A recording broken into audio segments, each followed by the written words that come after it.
Y'all good there, Slip? I'm go. Go ahead. Yay, nay? Oh, could you not hear me? No, I didn't hear that. Okay. Yeah, I'm good to go. Alright. Let's do this.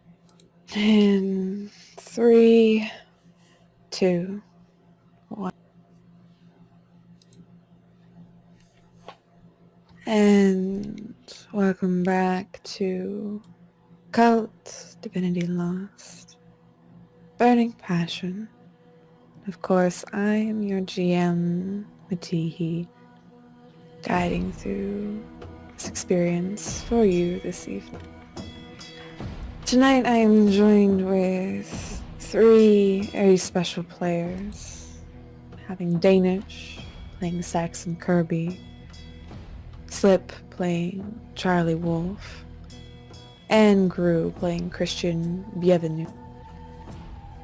So far on their journey, they've accepted a job that they would have thought easy. Would have thought was a hoax by a woman named Lucy Landry to investigate her own home, to look into it and cleanse it of spirits. Unfortunately, they've not been prepared, as it seems something more has been going on at the manor. For this episode, it is called Rebirth. Down, down, down. The 3 of you have descended into the locked office, now cloaked in darkness. This was by your own accord or by something else's hand. Christian lay on the ground in pain, his ankle twisted from hitting the desk. Saxon knocked his head against the desk when being pushed by some unknown force into this hole in the library, with that hole leading to the office. Charlie takes one last look up at the light streaming in from above to see a face. One so familiar but so alien. Her own twisted flesh stares back at her, her smile impossibly wide, sharp teeth glinting in the light. With but a flash, she is gone, as the trapdoor slams shut, leaving you all in darkness.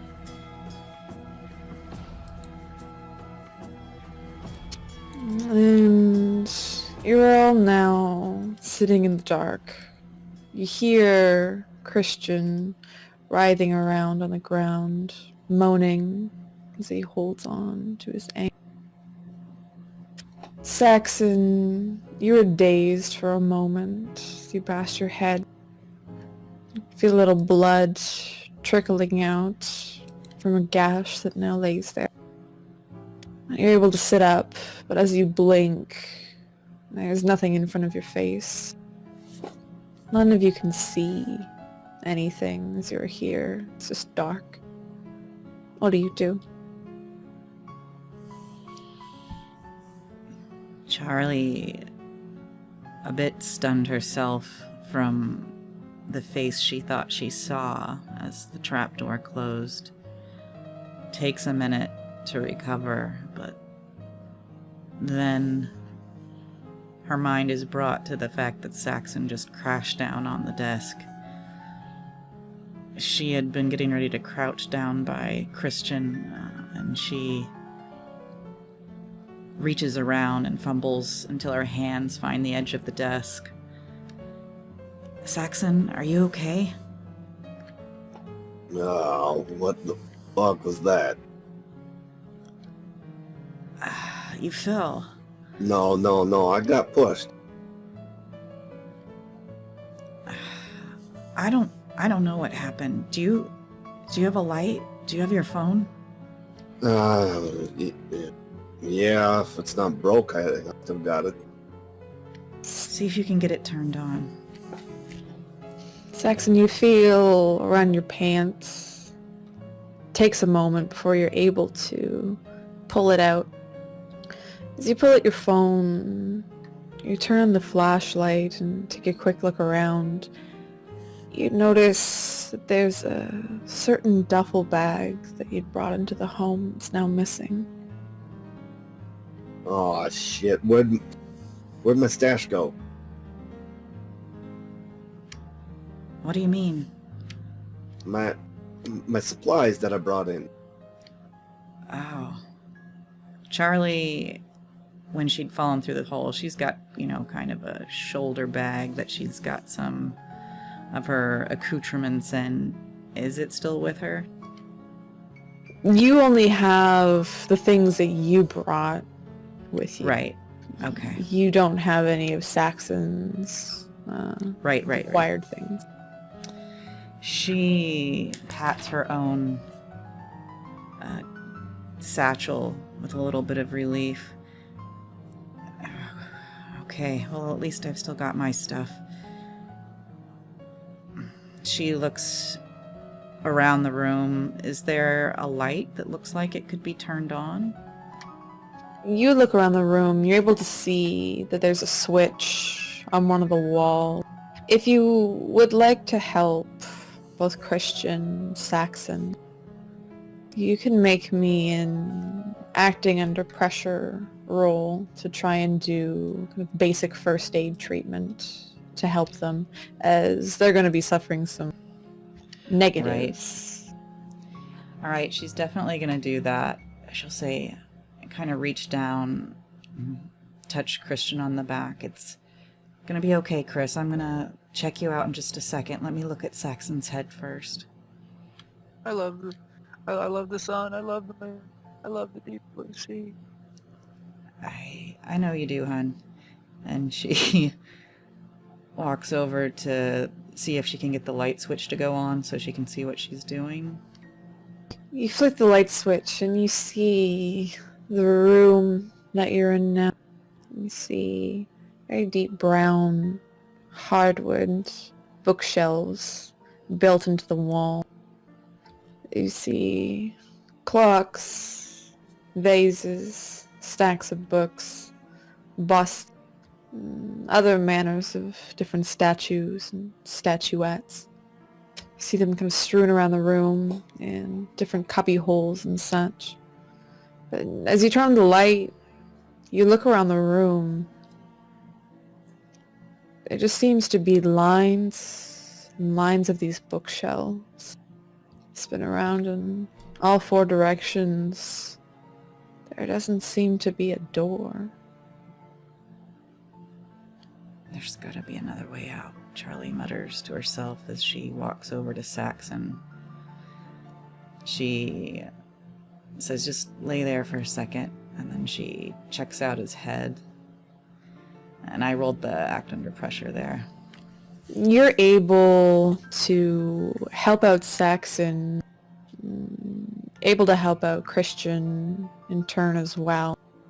You're finding the vision of seeing yourself keep popping into your mind over and over, causing your hands to shake. It doesn't hurt them at all, but just that playing in the background of your mind over and over. You do lose one stability. Okay.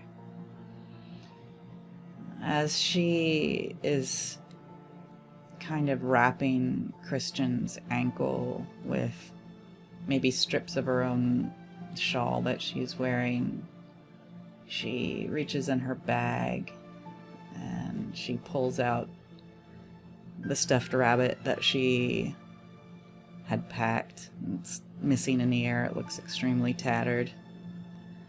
Hey, Chris, I'm gonna have to wrap your ankle now. It might hurt for a minute, but I think it'll feel better when I'm done. Okay. Okay. You feeling any better now? Now that the light's on? No, I like the dark. Oh my. Well, this is easier for me to do in the light, okay? Dark deeds. Well, everything's gonna be okay. She just Are you kind of... one of them? A dark... Are you dark one of what? them? One of who? One of them. I'm just myself, Charlie. Christian, I'm just Charlie. Look, and she sets the rabbit down by his face. Just look at Mr. Rabbit while I'm wrapping this up, okay? Try not to think about anything but what you're looking at. You know, and she just starts kind of babbling as she starts to mess with his ankle. Sometimes when I'm having a hard time, I put that rabbit to my ear. I swear I can almost hear it whisper, "Everything's gonna be okay, Charlie." Christian, she's wrapping your leg. I want you to make me a keep it together roll.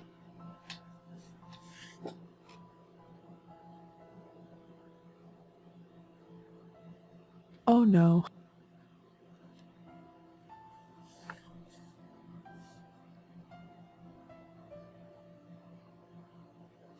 So, as you rolled an 8, I would say, let's see. You're gonna suffer some emotional trauma there and take -2 stability. What you feel right now as she's wrapping your leg, it brings back flashbacks for you. As after every time that your 3 adopted grandmothers had beat you, tortured you, bloodlet you, skinned part of your arms, your back, your flank, your legs, whatever skin was still left and not fully raw. Moon would always come to you with a very gentle hand. She would mend you like this, always telling you it's going to be okay. It's ruffling your hair after she wraps your wounds to make sure they don't get infected. But it was never okay, Christian, was it? No. And I made a contract with Charlie. I don't want to work for Charlie. I don't want to work for Charlie. Hey, Chris, you don't have to work for me. If you want to quit once we get out of here, you can go, buddy. I'll give you a glowing recommendation to work wherever you want to go. And she finishes up and walks over to him. See if you can stand on that. I'm sure I can. He's not Hey, standing on it. He just says, he's sure. Hey, Chris, you doing okay there, buddy? Need you to kind of come back down here. We're in a tough spot, and we might need you here soon. Yeah, Mr. Kirby, I can do what you need. And he looks at you almost pitying you. Hey, Charlie's pretty good there. We got a good thing going. Hey, Charlie holds out her hand. Come on, Chris, stand up. You remember what I said about Hendrix? About wasn't his time anymore? I'm sorry about that. I didn't mean it. It was Bob Marley. Oh, yeah. I said Bob Marley.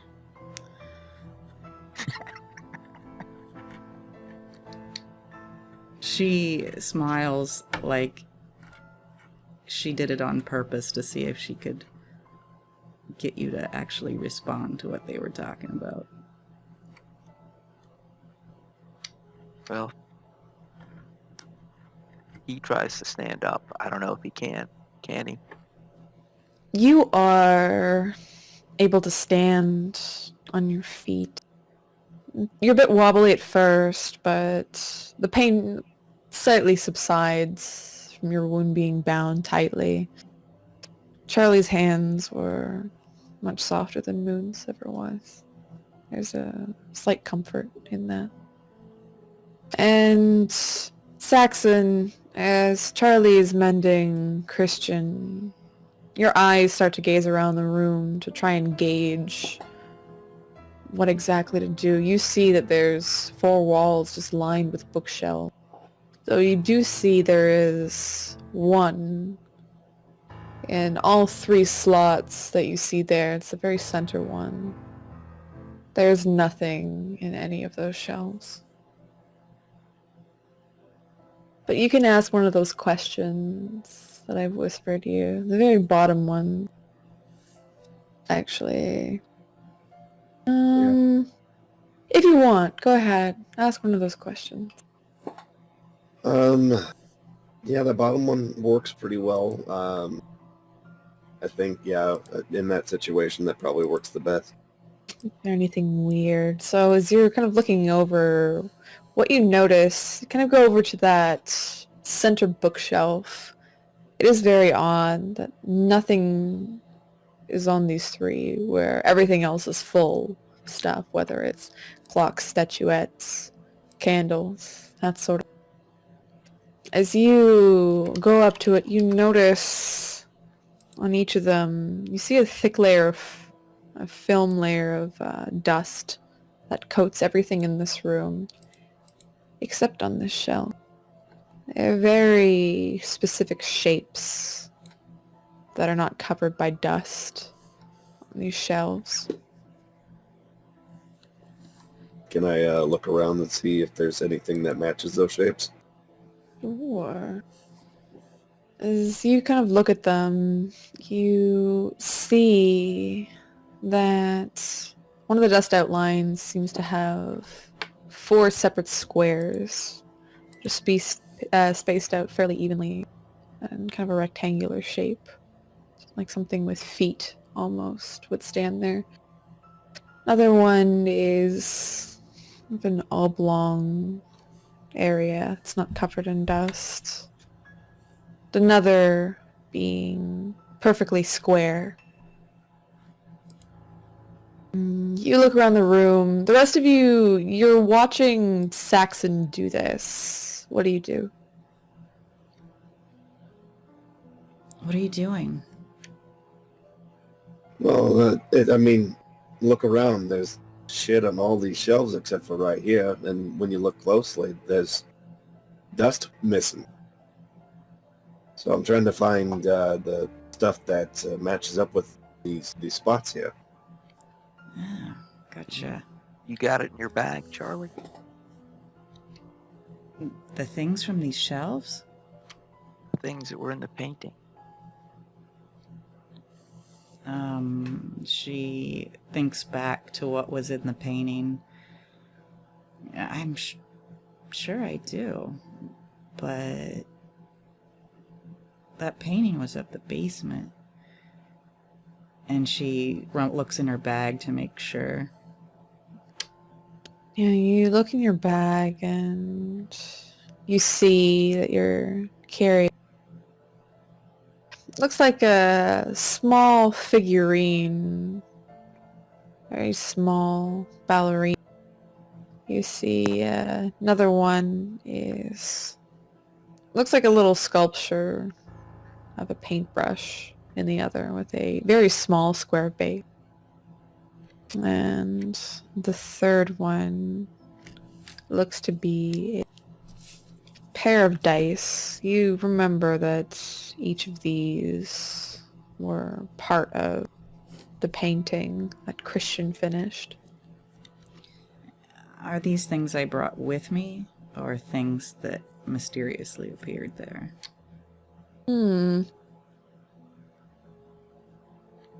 These are things, you can't recall putting them in your bag. The other thing that you see that's in your bag that you don't recall putting there is that deck of tarot cards that you used. Are these items mine, though? The ballerina and the dice? You can't recall. You'd think you might have swiped them from somewhere. You could have, but you don't remember putting them into your bag. She, with a kind of quizzical expression on her face, starts pulling a little ballerina statue and a paintbrush and some dice, and she sets them on the desk. I don't remember packing these. That's weird. They used to say that. Who's they, Christian? The sun, the moon, the deep blue sea. Well, I'm just Charlie. And she reaches in her bag and pulls out the tarot cards. And I really don't remember packing these. She kind of runs her hands across the edge of the tarot cards, you know, making that sound. I don't know if this would help us or not. She bites her lip. I guess it couldn't hurt.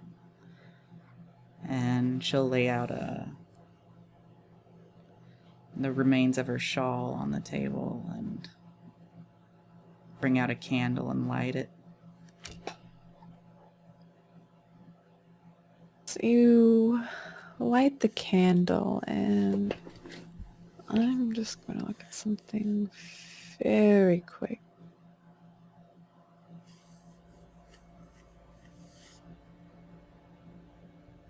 Just in terms of one of your advantages.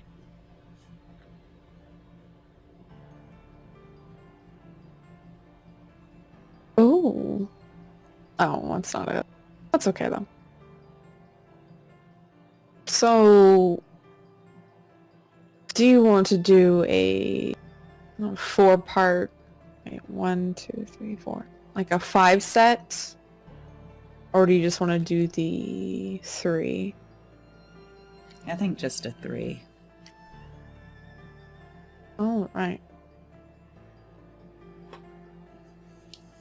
So what is Charlie attempting to figure out exactly as she shuffles the cards?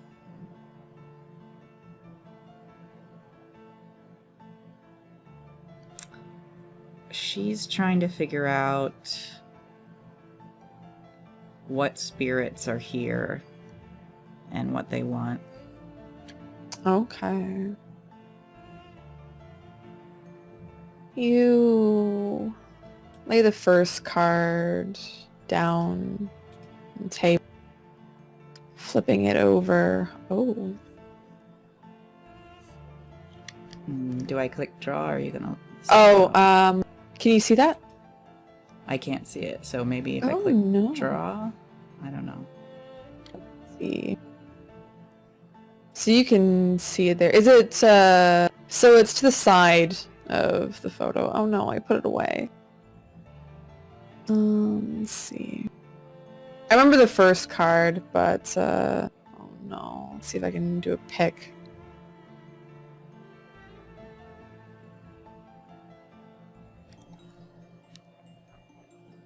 Okay, we're gonna try this.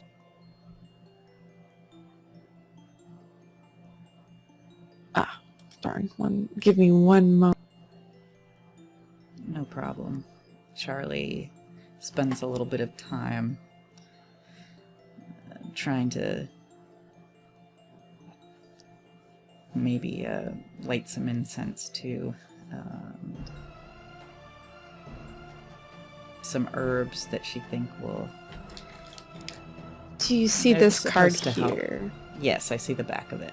Okay, so it's just to the side. If you zoom out, you should be able to see it. Gotcha. Ah, Okay. there we go. So, finally flip the card to look. Again, not your usual deck. You know that this stands for people who are longing for safety, the desire to feel safe from dangers, encouraging friendly behaviors, and a sense of protection.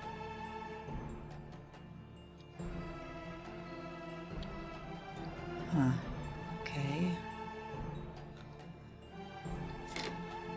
Well, that's not too bad. She reaches for the next card. You reach for the next card, flipping it over. The one reflective moon showing. And this one, stands for vortex, source of creation, dreams, the ever-transforming chaos that has its source deep within limbo.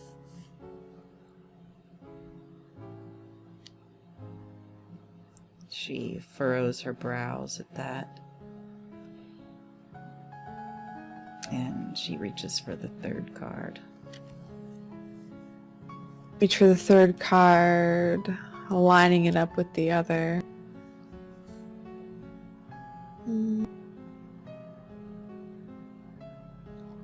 Six of eyes.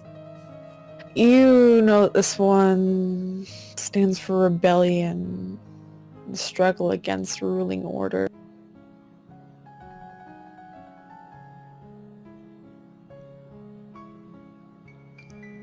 She struggles for a minute.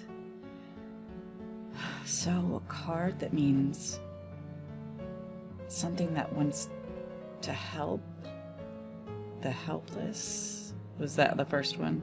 Yeah, it's one about kind of safety and community and just getting a sense of being protected from danger by being in a group. Right. Protection. And this one is just power. And this one is... What did you say the Six of Ice was? Oh, rebellion, struggling Rebellion. with ruling order.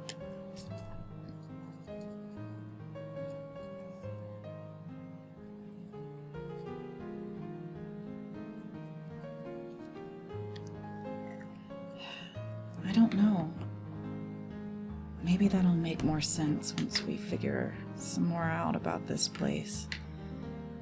She looks at the cards again, and then takes those three and picks them up and shuffles them back into the deck. At this point, she also looks over at the incense that she lit. Can she see a draft or anything moving the smoke in any direction? You look to the smoke. You see there is a slight draft, and it seems to be coming from this back wall.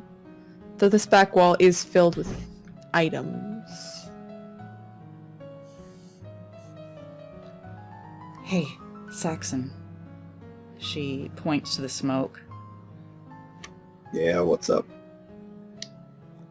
There's a draft coming from, and she just kind of licks her thumb and follows the direction of the smoke from back here.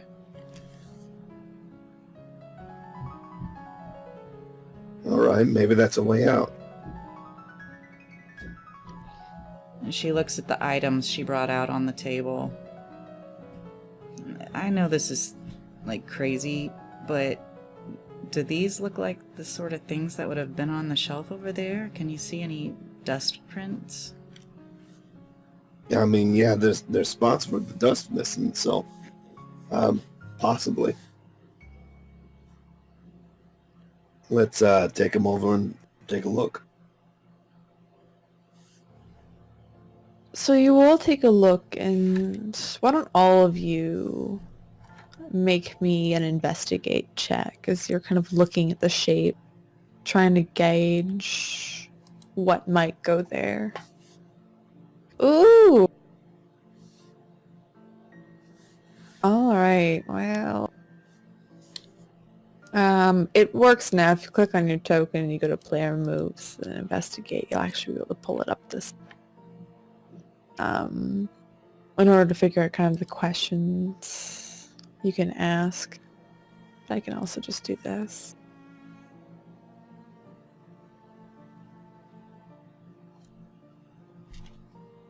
So both Charlie and Christian, you got a 15 plus, while Saxon, you got a 10 to 14. So if you have any of the questions that you do want to ask, or if you just want to find out what exactly fits here, that's fine too. Which most likely be the thing that you're looking for. Yeah, I think that would be the first question. Charlie, you realize the top piece, the one with the four corners, are standing. You look to the other side of the room and you see a clock sitting on the wall.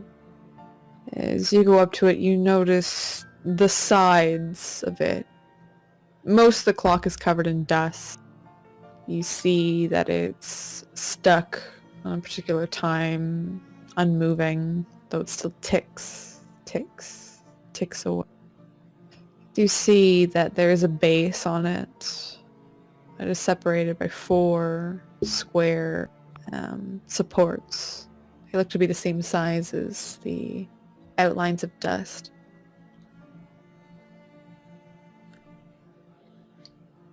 Well, I think this clock belongs over there. And she'll try to pick up the clock and take it to where the imprints in the dust are. You pick up the clock and there's no trouble. Move it over and move it to the imprints of in the dust. Christian, you're looking at the middle one. You see sitting kind of in the far corner over here. You see what looks like a mirror, a circular mirror. Seems to be able to angle it on an axis. And it has an oblong base that's there. Christian will move it back to the oval, oblong imprint of dust. You pick it up and you put it down. You take a step back. You notice that it distorts your reflection, the 3 of yours, as you look back at it. I look and see what it distorts it to look like. It's unclear exactly.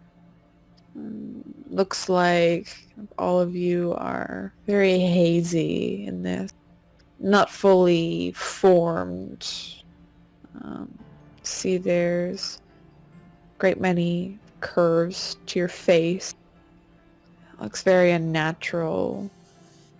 It's like the mirror itself, the face of it's bent in 2 different angles to create this, almost like a funhouse mirror.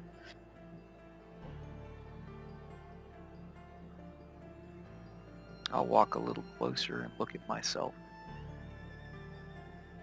So you're looking at yourself. Saxon, you see, I don't know, at the top here, looks like a bust. Looks like a very generic old man. You might assume that it could be one of the forefathers of the Bennets who used to own this place. Maybe even the Landrys. Yeah, I move it over. So you go to move it over.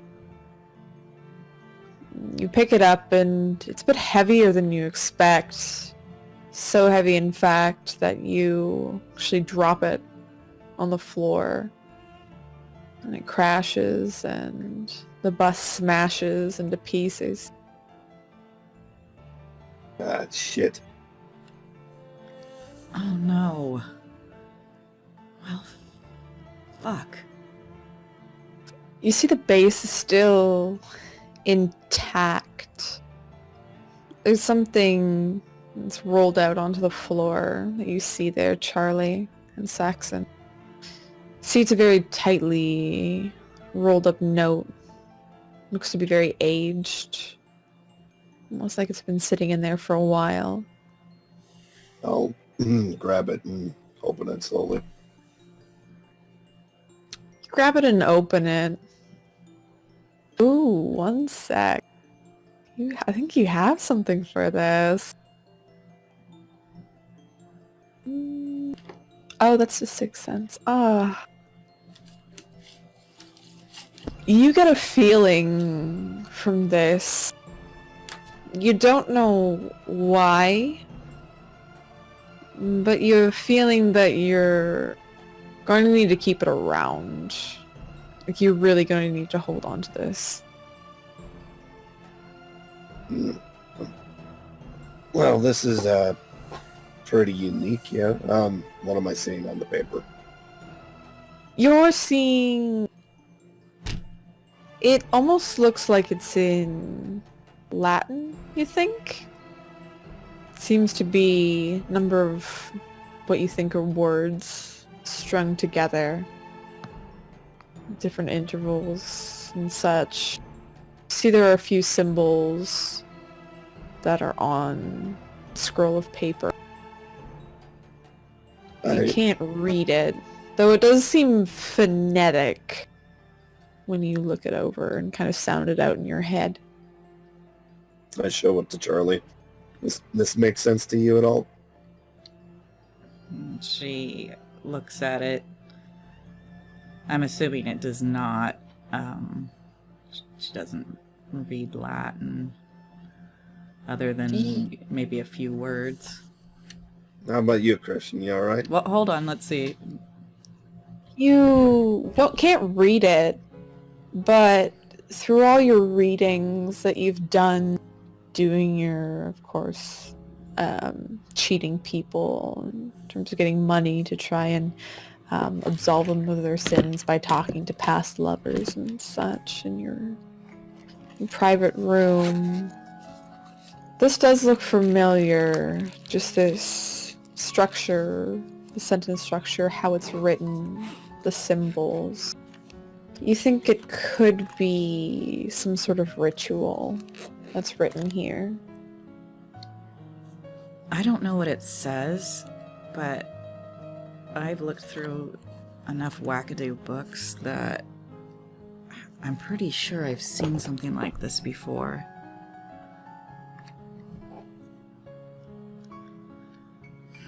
I don't know. You hold on to it, Saxon. Sure. Hey, Christian, you read Latin at all? Not really, Mr. Kirby. I haven't been to much schooling. Hey, join the club, Chris. I barely That's fair, yeah. graduated. Well, I guess we can just put the base of that statue over there and see if that does the trick, or, I mean, if there's a trick at all. Yeah, I pick it up and put it over there. You pick it up, and as you place it, the back bookshelf that it seemed to have the incense go towards, it pushes back into the wall, fading behind the other two and sliding to the side. You can see that it reveals a basement passage.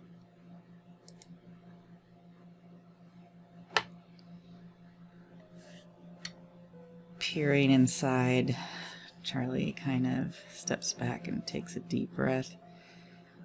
Well, Does it smell like clay, Charlie? Does it smell like clay? she takes a deep breath. Other than smelling like a basement, does she smell anything different? You take a whiff of the air that's in the basement. Seems a bit stagnant. Like there might be some mold damage that was down here. There's a smell of wetness. Hangs in the air now. So you stick your head into the staircase. And you do smell hints of clay as well. Slightly wet. It kind of smells wet in there, Chris. Maybe. I might Good if smell it's a little got bit. clay. It's good. It's a good sign. If you say so, bud. Let's look around and see if there's any light other than your phone flashlights in here. Christian, as she says that, confirms maybe suspicions that you have. Ooh, why don't you make me... You're gonna have a -1 to this because you're down stability. Make me a disadvantage roll. I just put -1. Yep. Oh my god. Though you are every instinct, well, every fiber of your being wants to run down to that basement right now. Get your hands on whatever clay is there for comfort, for construction. You know better than that, just to run blindly into the darkness. You hold back at the top of the stairs, prepping to run, book it down. That higher brain power keeps you solid, keeps you from running off. Is it familiar at all, this basement? The basement itself, there's a feeling of familiarity, but it is not the same one.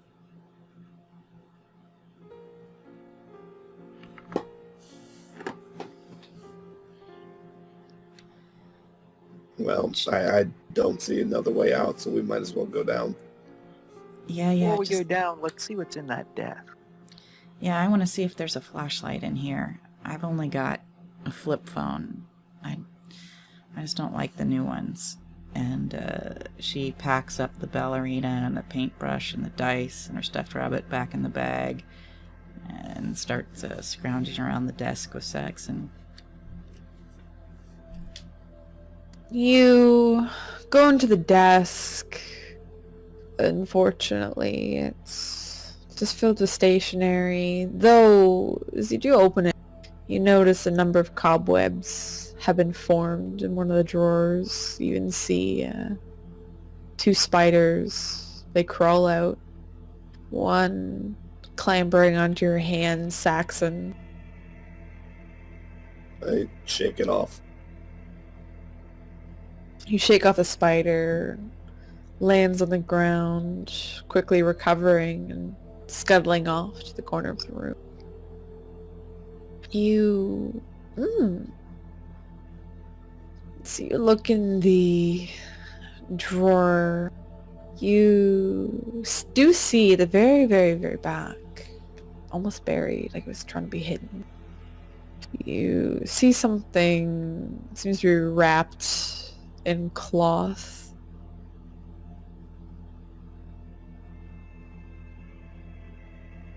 I'll pull it out.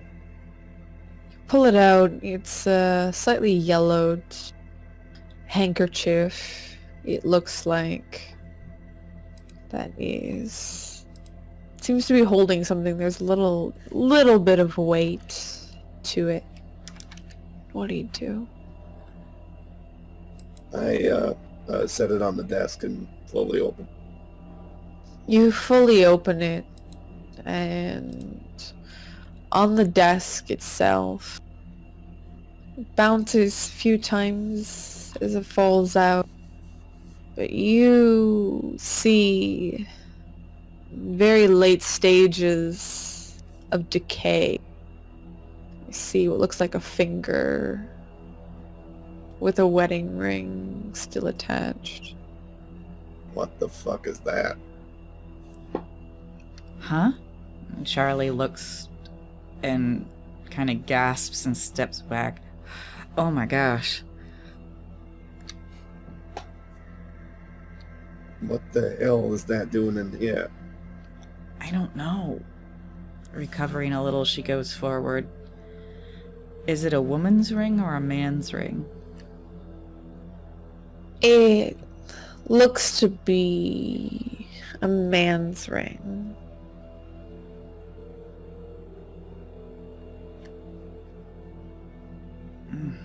I don't know if we should take it or leave it. Well, knowing that weird shit opens up other weird shit, that, I mean, maybe we should take the whole thing? Maybe. I kind of want to know if there's something written on the band so we know, like to my dear Harold, happy anniversary, that sort of thing. Maybe it wasn't so happy. Right. Yeah, I can. I'll grab the finger end with the handkerchief and then try to pull off the ring with my hands. And you pull off the ring. You're able to look inside of it. And you see on the inside, it says, "To my love, Peter." It has a heart, and it just has the initials NH. Yeah, well, you were right there, Charlie. Well, it's pretty common. But Pretty wait, messed up that we're looking at this guy. Peter. Didn't Miss Landry mention a Peter? You recall, it wasn't Miss Landry, I don't think that mentioned Peter, but it was the Connect Freddy that Saxon had called. Yeah, I couldn't find the body for Peter Hughes. Peter Hughes. So, well, I guess this is from N. Hughes, his wife. I guess her name started with an N. Yeah, possibly. Well, this doesn't bode well for Peter's fate, I guess. Yeah, from what I heard, a lot of weird shit went down in this house, so probably not.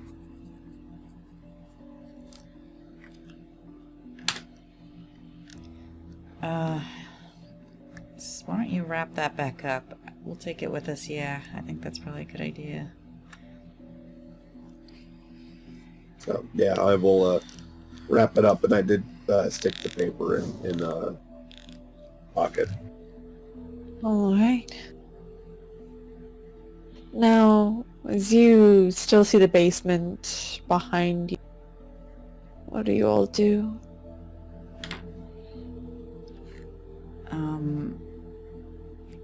Charlie doesn't have a flashlight, so I guess she'll pick up the candle she lit. I guess the only way to go is down, right? Yeah, it seems like it. Alright, careful everybody, These stairs look old and it smells really wet, so things are likely to be slippery.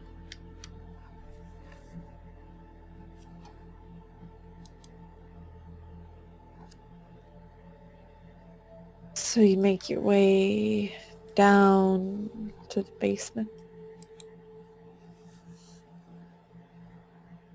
Alright. And as you make your way down to the basement, you finally get to the landing, and Christian, you can feel that clay that you'd come to be so familiar with underneath your feet, sensing it even through your shoes.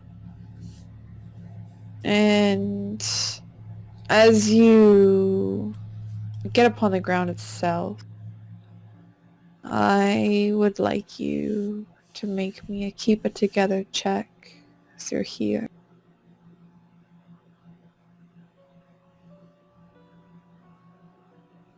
-1 again?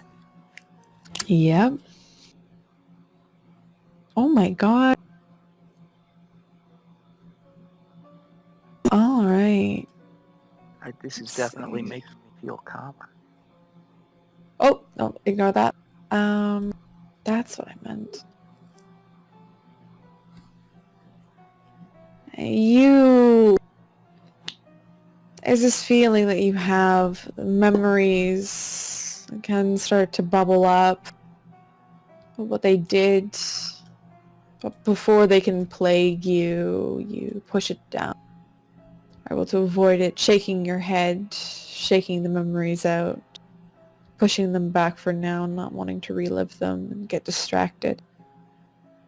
You're able to continue on, and as you all make it to the basement using phone lights, candlelight, you see burned into the basement floor itself seems to be a large blackened circle upon the floor. Symbols decorate the inside, the outside, intricate swirls and sharp edges. You see there's a number of sections, 5, that seem to be cordoned off.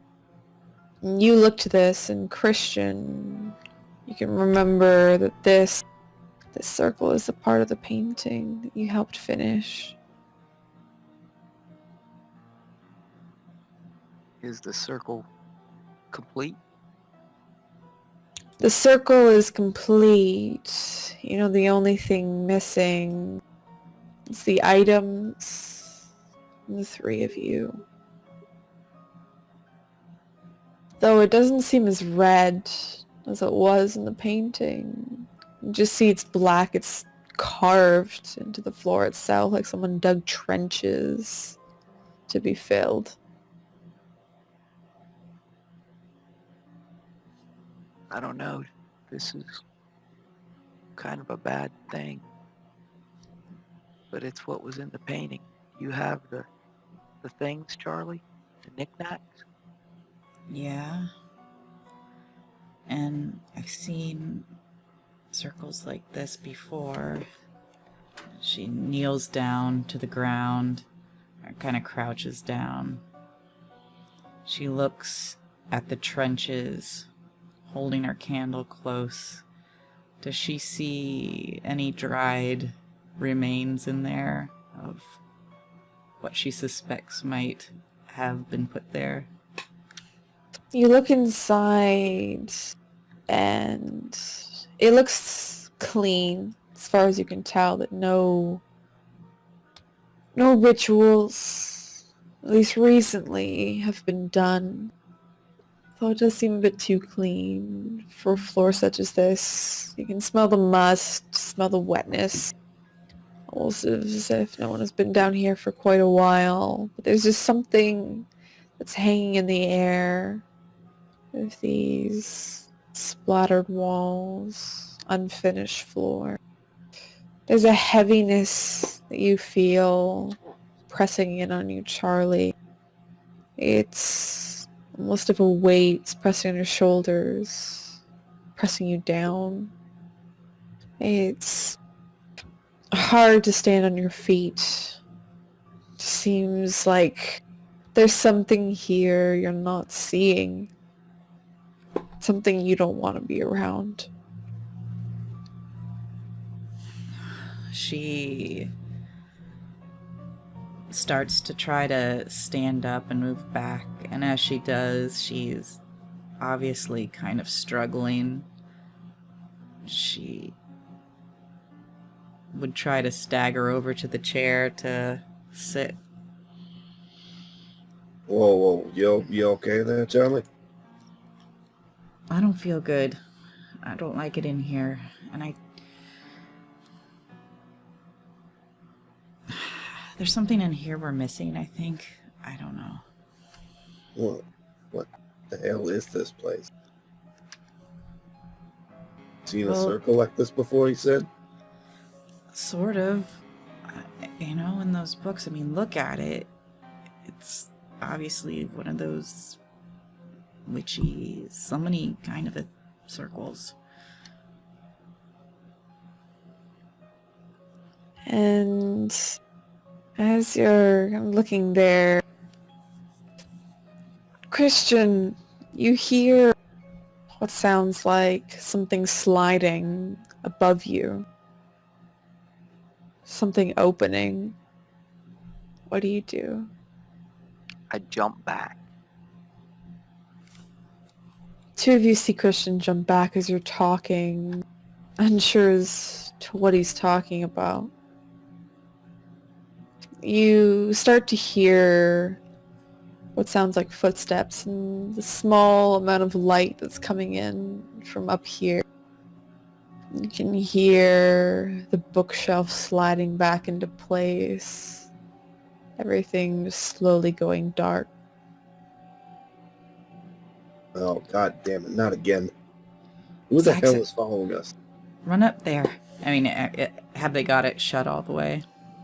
It's because you're down in here and you're hearing basically up here the bookshelf is closing and you hear what sounds like feet coming down the stairs.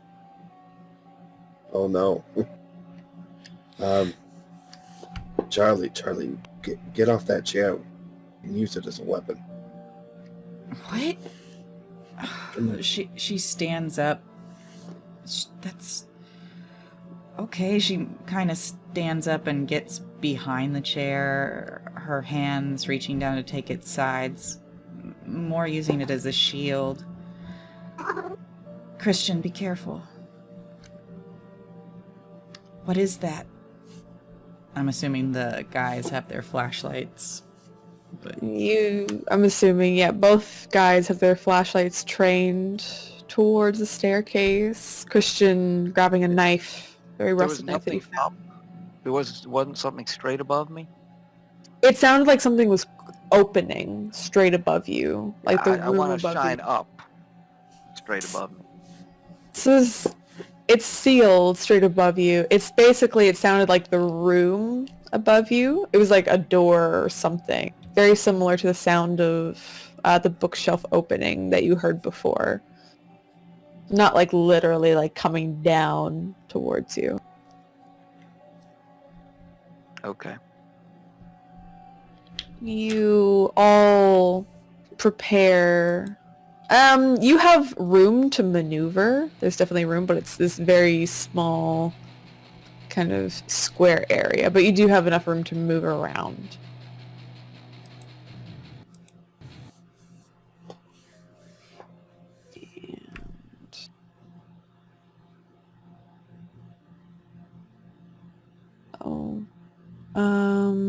You do have a move? Oh. Yeah, why don't you roll me coolness then?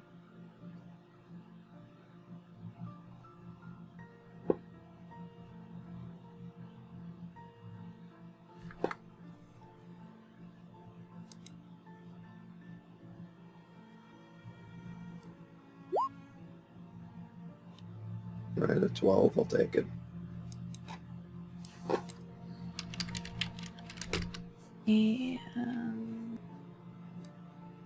Alright. So you have one edge that you can spend anytime during the scene. And let's just see here.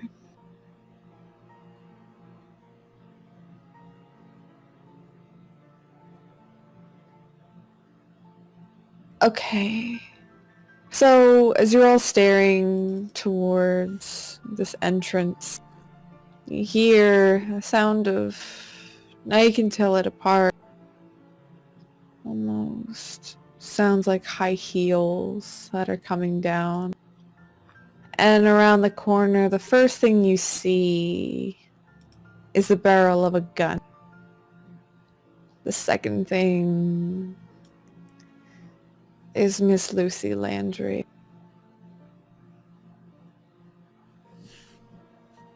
Just a gun trained towards you all. Just a small crooked smile on her face. Whoa. Miss Landry, what the hell's going on here? Well, to be honest, I did not think it would be so easy to get the three of you here. I'm mighty impressed about how trusting you all are. A woman coming into your business with quite a bit of money.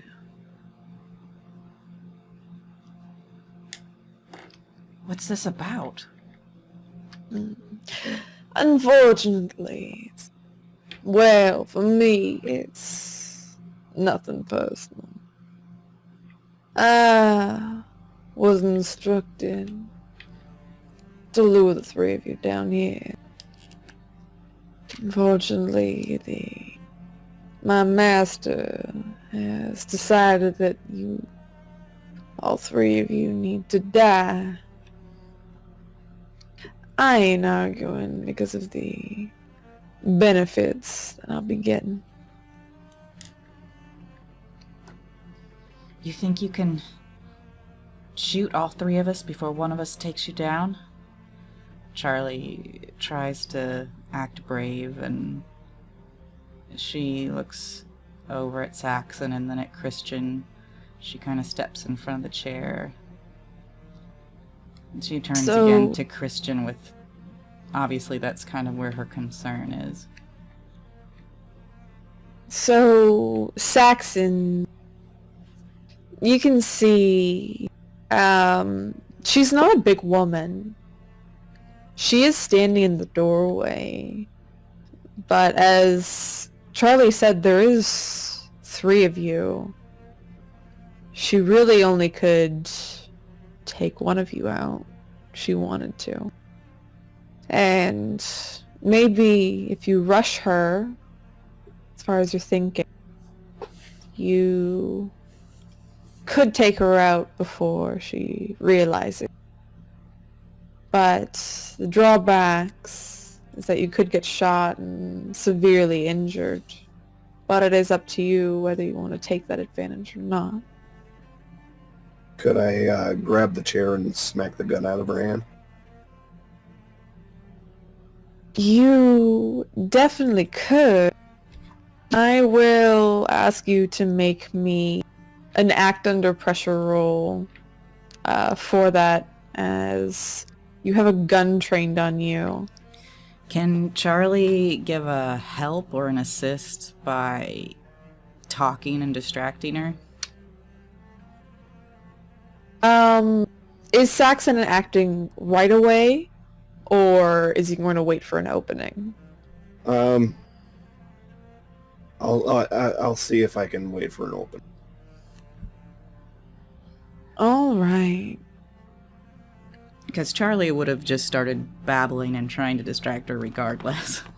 Yeah, so you asked her what? Yeah, she says, look, I don't know who your master is or what beef he could possibly have with us, but look, we're not who you think we are. I mean... Oh, I don't need to know who you are there, Charlie. But I know all of you have been marked in some sort of way. And as far as I know, bringing you down here and ending y'all's lives, well, it's gonna benefit me mighty plenty. That's right. We've been marked, all three of us. And why do you think that is? Because we're lambs? Because we're helpless? And she starts to kind of rise up and just scooch forward just a little bit. It's not. It's because whoever your master is, he's figured it out. He knows that we're not what we seem. That we're a threat. And he sent you here, my dear, because he's afraid of us. With very good reason. And she's gonna meet her eyes and kind of start to raise her hand slowly, like in just kind of this occult, creepy way. So why don't you roll me helping or hindering there, Charlie? So, let's see. This will be plus an attribute with the attributes the same as the other. You're making an act under pressure roll there, Saxon. So roll me coolness there, Charlie. Coolness. Which one is that? Act under pressure? Yeah, roll me act under pressure. So this is your helping. So you definitely help with your talk. Lucy is specifically trained on you, the gun pointed directly at you, Charlie. What's Christian doing while all this is happening? He's gotten that rusty knife and he's looking for an opening. He's done this before with a rusty knife. As you're holding that knife, it feels comforting. It feels familiar. Saxon, if you want to make me an act under pressure roll to take the chair, to smash the gun out of her hand. Sure, and I get the +2 from before, and then +1 from help, right? So let's see. So basically, you're gonna get a +4 to this Oh, okay. because Charlie's assisting so efficiently. All right. Are you kidding No, you get a double plus, that's why. So just put in a 4 instead of a double. Actually, you got 7 plus 3, so that's a 14. Wait, 7 plus 3. So plus 1, that's 15. Oh! So let's see here. So, describe how you smack the gun out of her hand.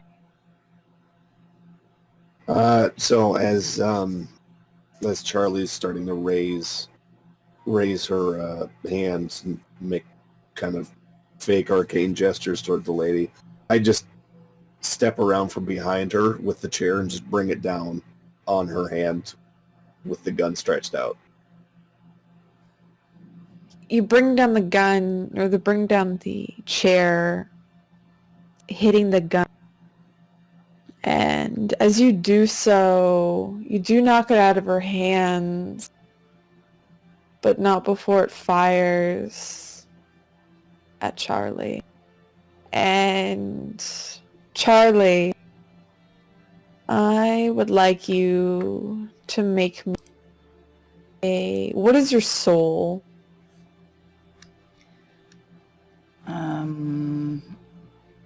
Let me look. It's 1. Plus So 1. actually make me a disadvantage, but plus, like, put a 1 in the modifier. This is going to be for something.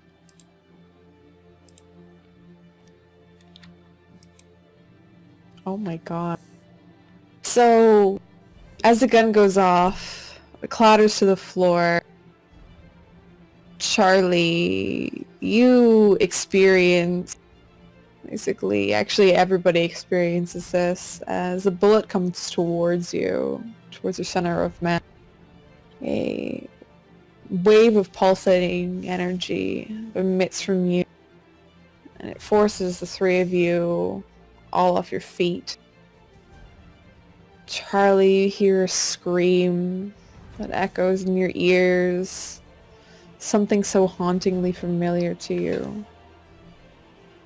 You look up and Lucy's dropped her gun, clattering to the ground. She's one hand now on the back of her head, the other on the bottom of her jaw. You see panic is reflected in her eyes as she looks to have trouble keeping her mouth shut.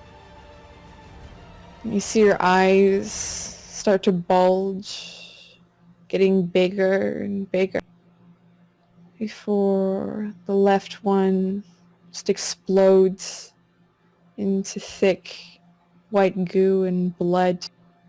And I'd like you all to make me a keep it together roll.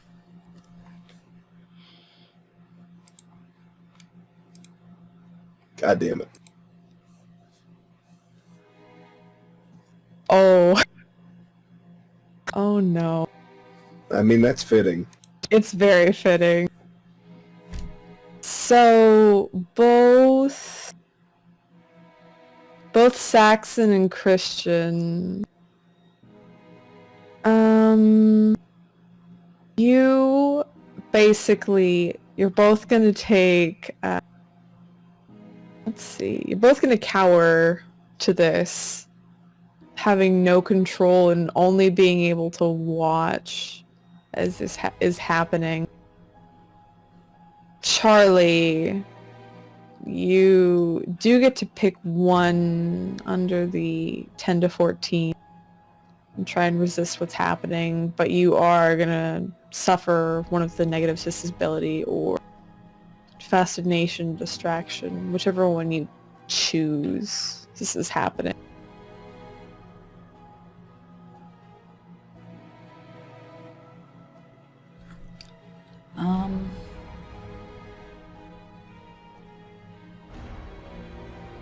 I think she's going to be scared. You're not cowering like Saxon and Christian, but you slide backwards as you're on the floor, as you're watching this happen. And you see flesh start to rise and pulsate from her left eye socket, getting larger and larger. And as she can no longer hold onto her jaw, it's looking as though her arms start to shrink inside her torso. Her head rips back, her jaw opening forward. You hear the tearing of flesh as the sides of her mouth stretch and come undone. Snaps of bone and muscle can be heard as her jaw becomes unhinged. Blood pours from her mouth and down her body, with the rest of her not faring well either.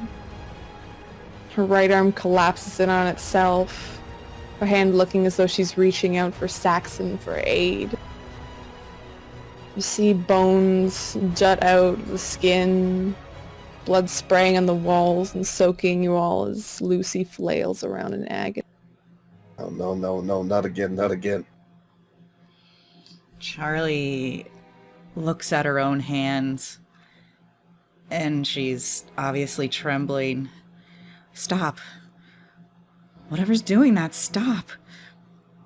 Stop it. That's not what I didn't ask for that. As you beg to who's ever there, doesn't listen as you hear her scream, her vocal cords shredding as the primal sound rips from her throat. She falls to her knees. Something else rips to her throat. A hand covered in raw flesh, veins protected by bone shoots up, clutching the wiggling tongue of Lucy. You see another hand emerge, parting Lucy's head further as Lucy collapses in on herself. You see the true insides of the woman come out. The thing within her mouth continues to emerge. You see it grow for larger, muscles winding together and extending, becoming long, sharp, and lanky. Broken bone is rearranged and reconfigured as this fleshy creature emerges from the husk that is Lucy. As the final leg steps out of the hole that was once her jaw, all that's left of her is just a pile of loose skin on the ground, stinking of feces, covered in blood.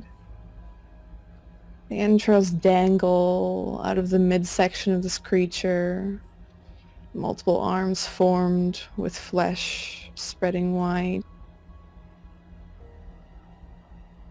Before you, you see this towering creature taking up the doorway, menacing, hovering over you, Saxon. What do you do? No, not again, not again. Charlie shouts, "Get the gun, Saxon! Shoot it!"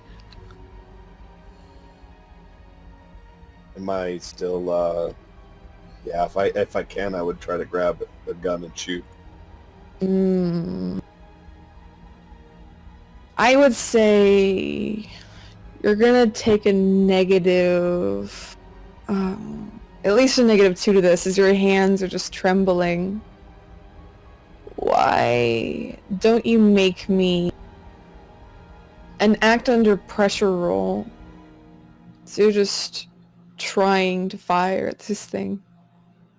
All right.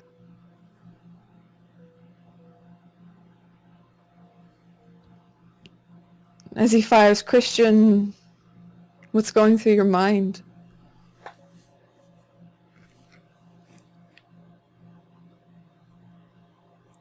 I think Charlie's one of them. I think she's one of them.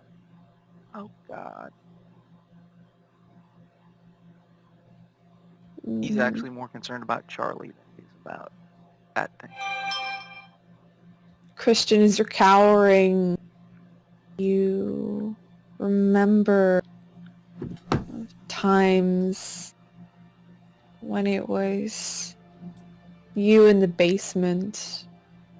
You remember yourself cowering. You remember the rituals they used to do, sacrifice similar to this. After a man had pushed your face down the clay basement, your bare knees getting cut and blistered from the friction breaking the skin. You remember being chained down and watching as they stripped the skin from the man inch by inch. Remember that they used him as bait for sinners, as they've done many, many times, stripping away their flesh as they had stripped away your innocence. And this brings up these memories. But nothing before that you've seen that you remember has resulted in this. Saxon, you fire. You hear the squelch of flesh. You see blackened blood fly out, spraying you in the face as it hits it. Barely recoils from the bullet as it makes its way in. You all can hear, you're not sure what mouth, what orifice it's making these noises from, but you hear a chuckle, almost.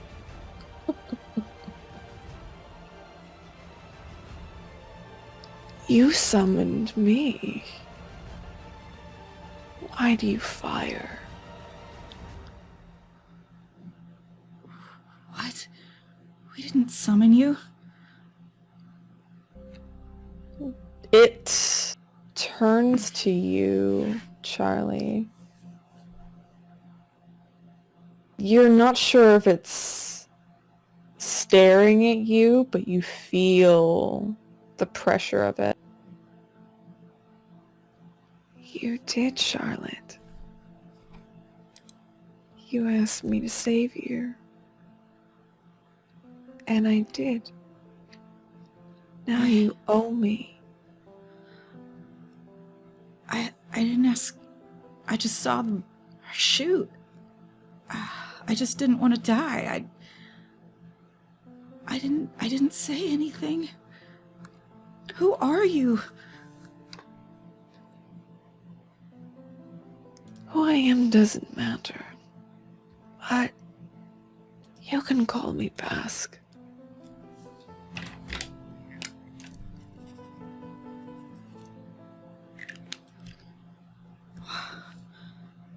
Why did you come? I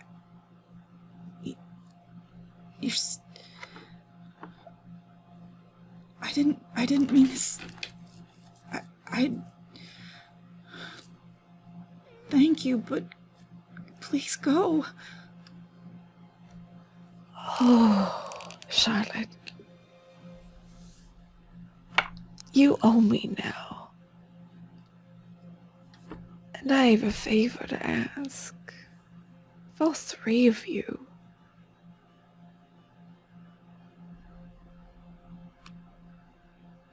This isn't their fault. This is my fault.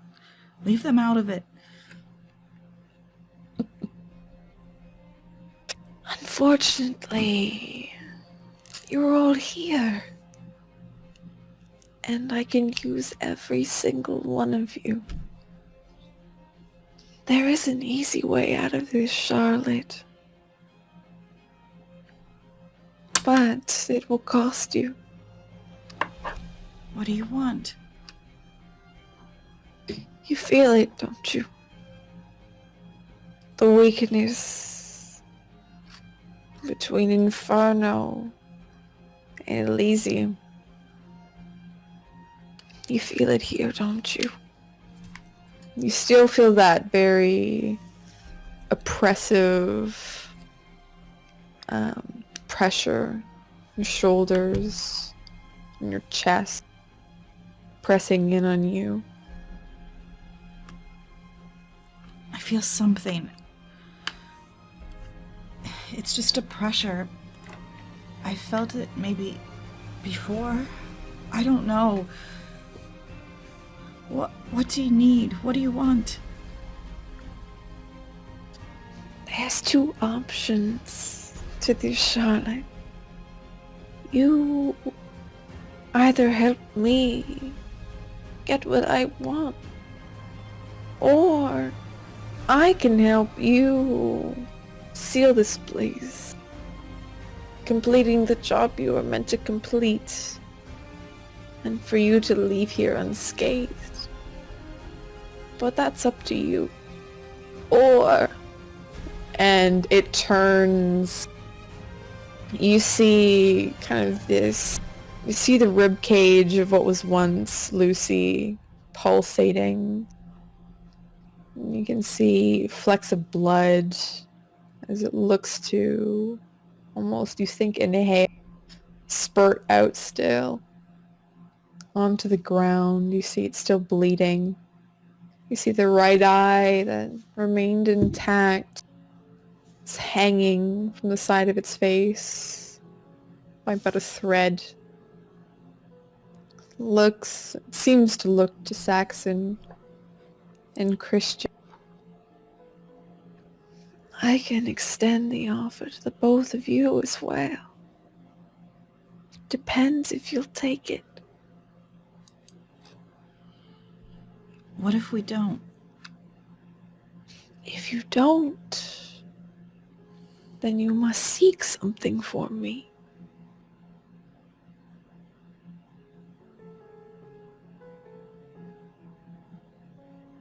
I don't understand. So we have to One find something for you, or one of you walks out with my assistance.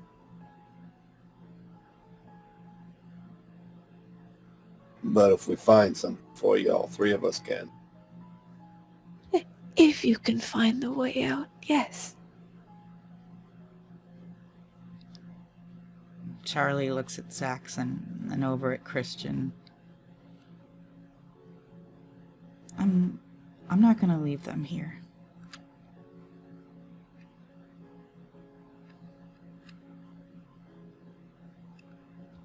How are Christian and Saxon feeling about this offer? Christian doesn't want anything to do with this thing. Better to die than take any offer. Yeah, this hits too close to home for me. So I don't want to have to do anything with this thing if I don't have to.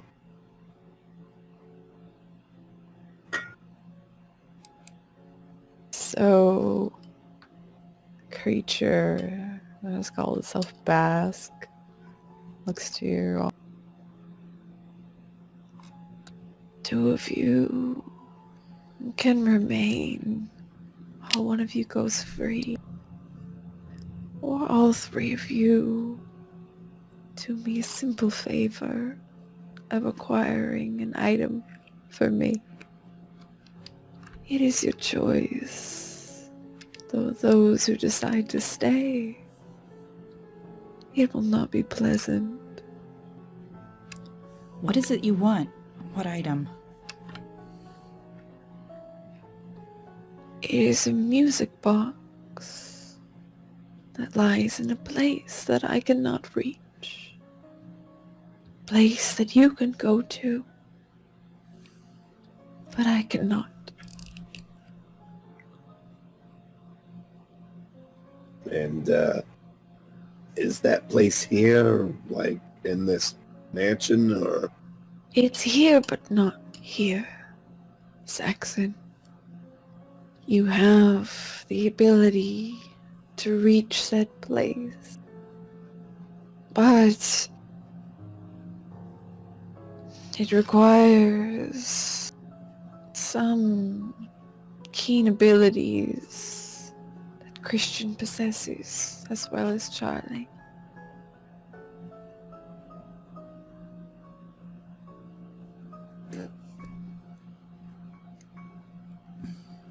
Charlie shrugs and she says, I'm not gonna leave here on my own. We either help it, or one of you takes the deal and walks out of here. Yeah, I ain't doing that. This is the closest thing I've got since I left home.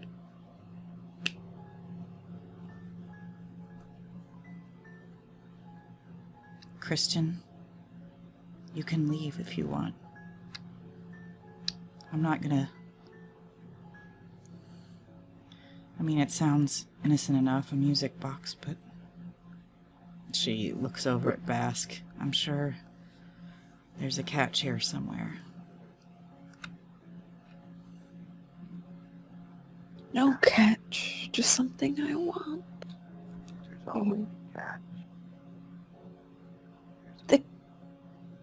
The catch is the place you're going, not the item that I would like.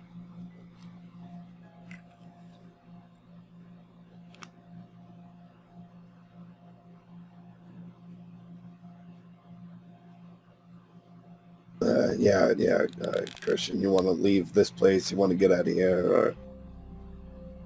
No, I like it here. I'll stay.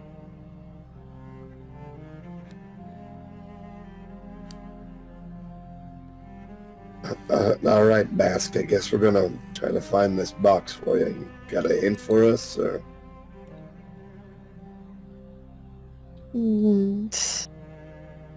It laughs as you say that. I'll give you one moment. It's almost if it's choking as it laughs, like it's drowning in its own blood. It's this bubbly sound as it chortles. Yes. That scroll you found earlier. It will lead you to where you want to go. Use the circle. Utter the words. Have And to sacrifice anyone to make it work, or? I think we already did. it walks over into the center of the circle and just stands there. It gets out of the way of the door. The door's completely open, except you know that the exit's shut. You're not sure if there's a way to get out from here, so you didn't see. But the door is there. There may be consequences if you take it, but it's up to you.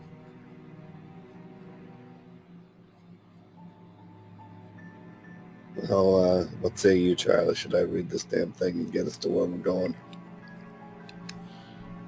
She swallows hard. She reaches into her bag. I don't think it's quite right yet. And she tries to remember the painting. She brings out the ballerina and the paintbrush and the dice. Where did these go, Chris?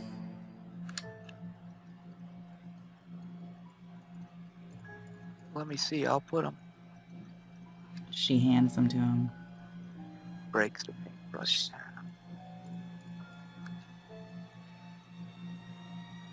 You shatter the paintbrush, sculpture, the splinters, and clay bursting, scattering onto the floor.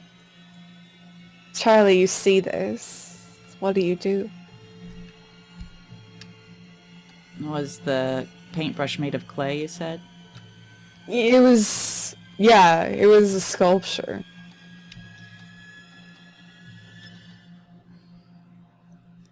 Chris, what are you doing? We can't go now. She... Falls back to you, Bask. Sorry, can you repeat that last thing that you just said, Christian? Falls back to you, Bask. And Bask cackles. It again just sounds very guttural, sputtering again. For one last time, it offers to Saxon and Charlie.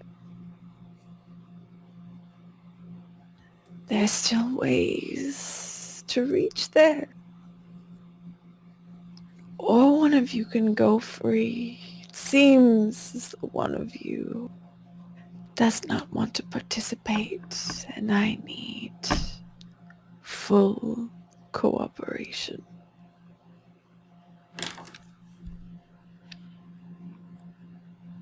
And Charlie looks at Chris.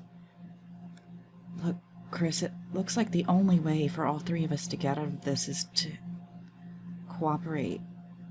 If you can't do that for some reason, you should go. Charlie, not the way out. It's the way. I What? don't want to go in. Take you into more trouble. More trouble than... She looks over at Bask. Look, it's not... You either leave or go through. But if you stay here... She looks at the creature again. And with just kind of rising gorge and horror in her voice, it's not going to let things stay this way. No, it's not.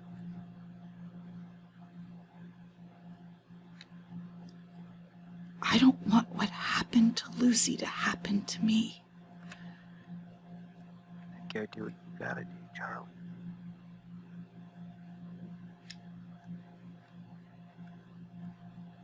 And she looks over at Saxon. Are you with Christian? Are you willing to I want to stay get out here? of this place. Okay. Bask, take Christian out of here. And it's, again, you can hear that bubbling, that crackling, and we'll help you. as you say, take him out of here, you see the arms, multiple arms that it has, form into hooks. You see the bones on the end. And Christian, I want you to make me an endure injury roll, as you're not expecting this.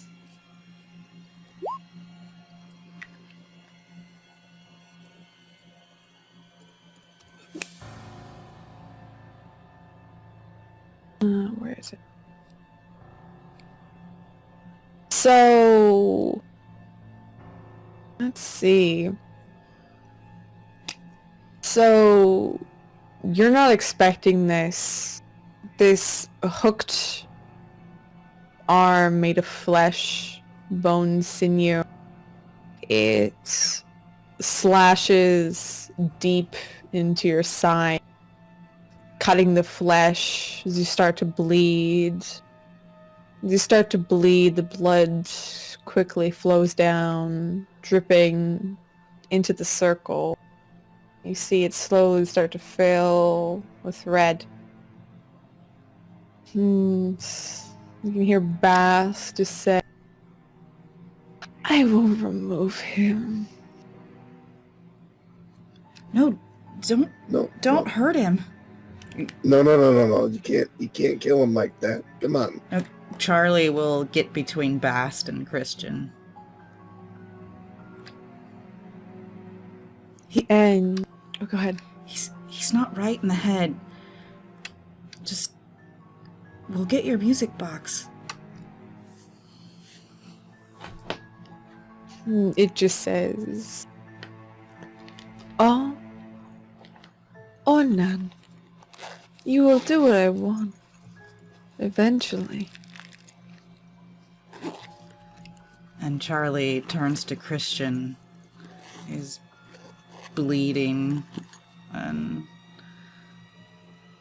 Chris, don't make it hurt you again.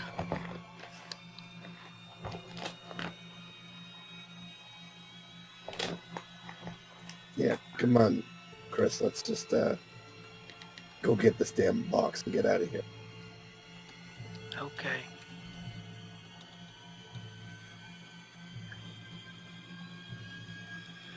I know you don't want to. I don't want to see you hurt anymore, though.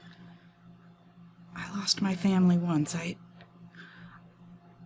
Look, just for me, yes. Come. Don't make me watch it hurt you.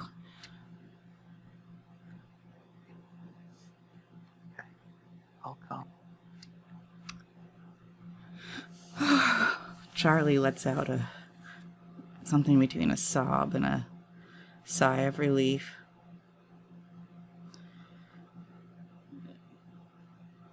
How badly is he still bleeding? He's bleeding, so Christian, you have a serious wound right now. You're gonna take -1 to all your rolls. Okay. Is this a situation where they can use first aid or events moving too quickly? Events are moving too quickly at the moment. It's watching over you with hooked hands, hooked arms, covered in bone, flesh. You can see Christian's blood dripping off the tip of one of the sides. I pull up roll and start reading it. And Charlie will grab the items, including the fragments of the paintbrush, and place them where she thought they needed to be in the circle. And she holds up the ballerina. I guess this is me. And she points to the dice. And then at Saxon. I'm betting that's you. Yeah.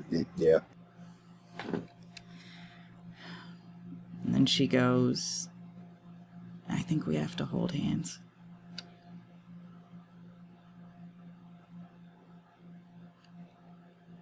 And she reaches out with a trembling hand and tries to take Christian's hand and Saxon's hand.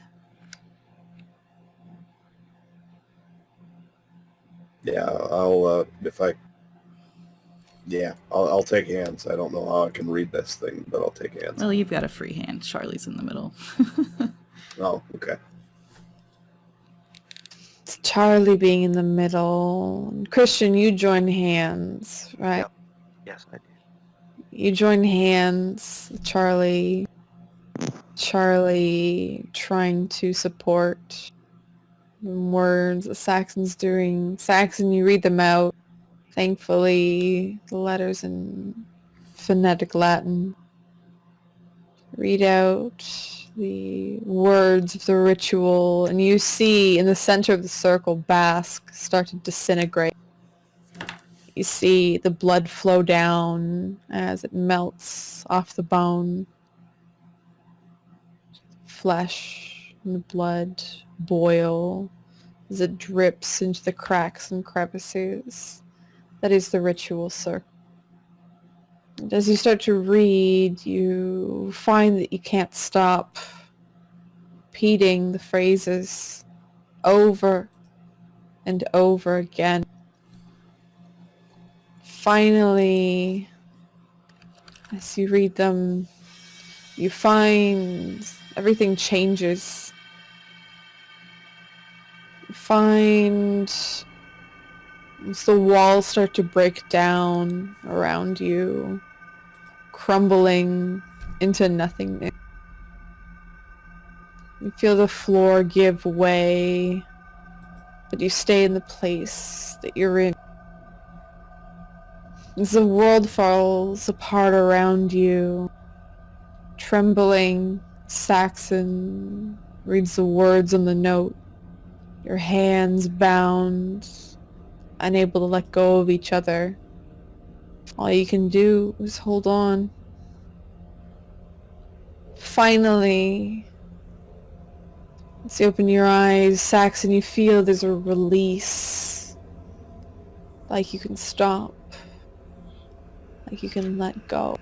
And as you look around, you find that you're not in the same place as before. You see you're now what looks like a swamp-ish area. See the trees are decrepit. Smell this rancid moisture, almost as if flesh has been rotting for ages here. It's been never allowed to dry, never allowed to rest. It permeates, burning your nostrils. You see deep in the distance, blackened citadels with sharp spikes raise up from the ground, shooting into the clouds, and you would think it's the heavens jutting there, like black eyesores.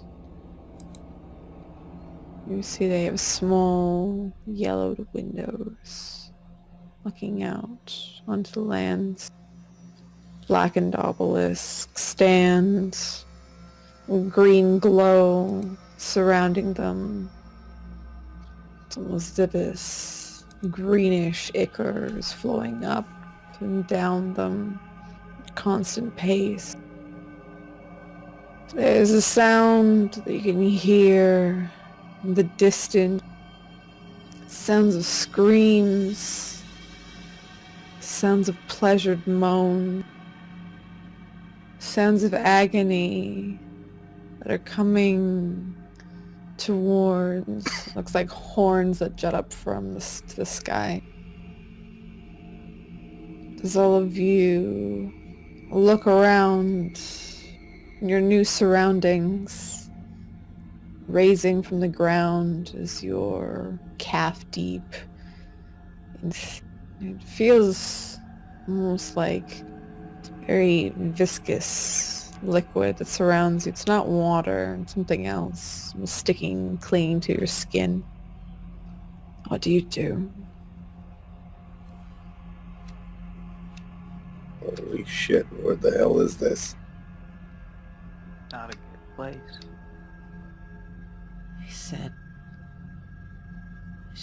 It said we were standing in a place. That basement was like a thin place between Inferno and Elysium. I think Elysium was supposed to be a good place. I think this might be part of the bad place. Oh my gosh. Let's get on higher ground. She looks around. Is there a place where they can kind of step out of the muck? You're able to go on these rising platforms just to see what else could be there. Standing above it all, if you'd like. Yeah, Charlie wants to get to a place where she can see if Christian's still bleeding badly and take care of it. Can't really do that when you're knee deep in muck.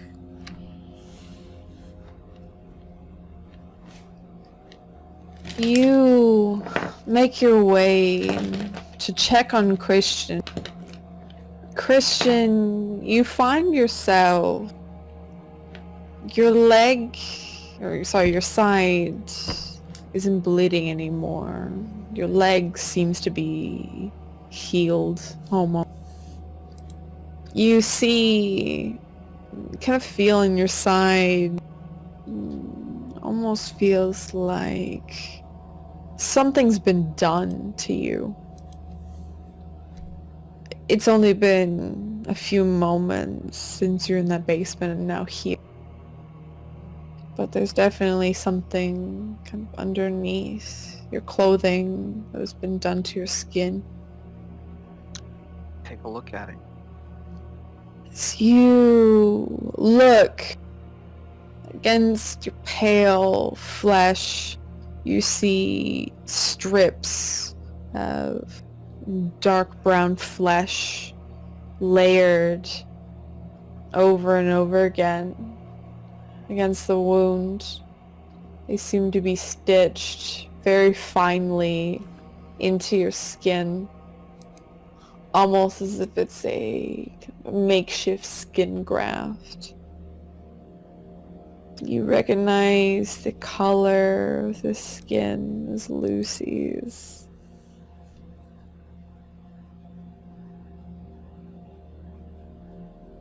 Pretty gross.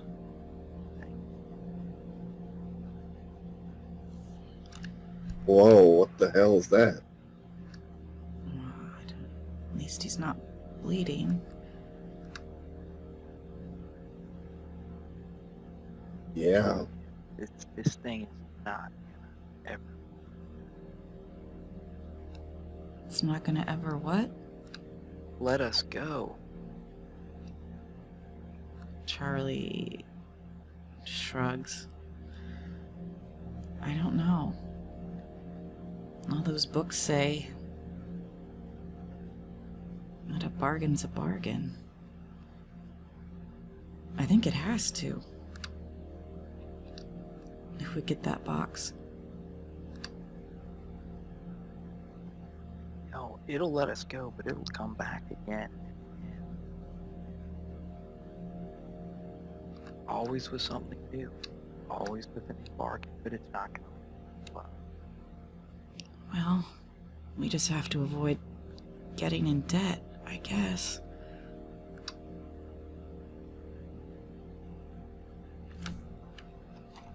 As you all look up, standing on high ground, looking forwards, you see a city, the deep distance, very dense, full of what you think is machinery.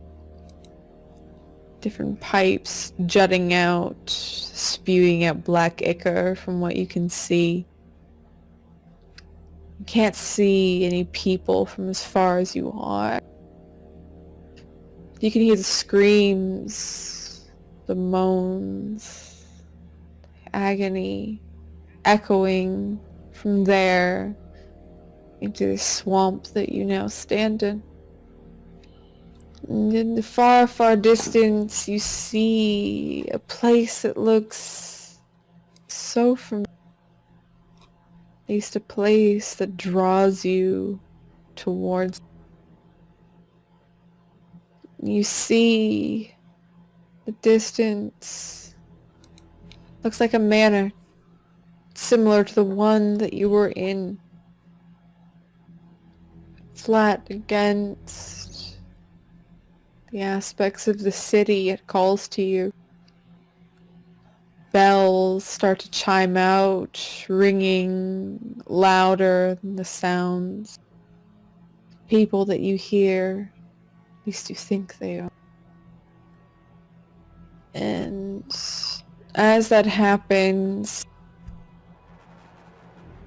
behind you, you hear the sound of dragging chain, groans, moans, grunting as they come closer and closer to where you are.